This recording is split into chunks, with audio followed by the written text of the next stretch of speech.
नाशिक लोकसभा मतदारसंघासाठी 20 मे रोजी मतदान पार पडणार आहे. महायुतीकडून शिवसेना शिंदे गटाचे खासदार हेमंत गोडसे, महाविकास आघाडीकडून राजाभाऊ वाजे आणि अपक्ष उमेदवार शांतिगिरी महाराज निवडणुकीच्या रिंगणात आहेत. नाशिक लोकसभेच्या निवडणुकीकडे संपूर्ण राज्याचे लक्ष लागले आहे. अशातच महाविकास आघाडीच्या वतीने नाशिकमध्ये उद्धव ठाकरे यांची सभा आयोजित केली होती. या सभेत उद्धव ठाकरेंनी विरोधकांवर टीकेचा समाचार केला. शेतकऱ्याच्या भाजीच्या देठालाही हात लावू नका असा आदेश देणारे महाराज कुठे आणि नाशिकमध्ये येऊन कांदा उत्पादक शेतकऱ्यांना अडचणीत ठेवणारे सरकार कुठे आहे? कांदा उत्पादक शेतकऱ्यांना माझ्या सभेत येण्यासाठी पोलिसांनी का अडवले नाही? कारण ही माझी माणसे आहेत. मी माझ्यासाठी नाही तर कांदा उत्पादकांसाठी लढाई लढत आहे. तुमच्या सर्वांसाठी मी लढाई लढतो आहे. तुमच्या विश्वासामुळेच मी हुकुमशहासमोर उभा राहिलो आहे.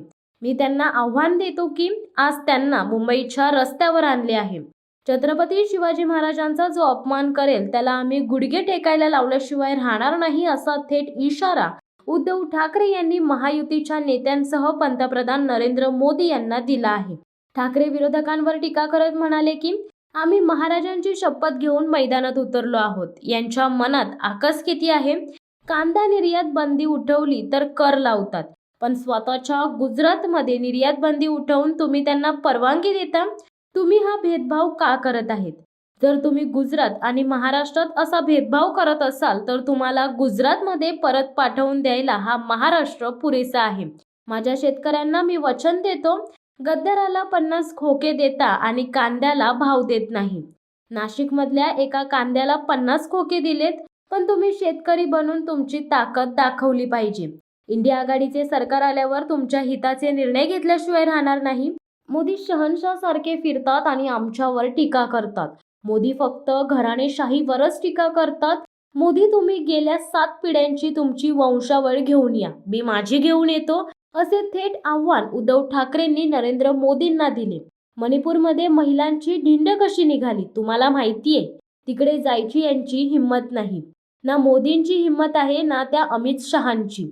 महिलांवर कुणी अत्याचार केला तर छत्रपती शिवाजी महाराज त्याचा शिरच्छेद करायचे. मोदी तुमची महाराजांचे दर्शन घेण्याची पात्रता नाही. कर्नाटकात प्रज्वल रेवन्ना महिलांवर अत्याचार करणारा माणूस आणि मोदी निर्लज्जपणाने सांगतात या रेवन्नांना मत म्हणजे मोदींना मत.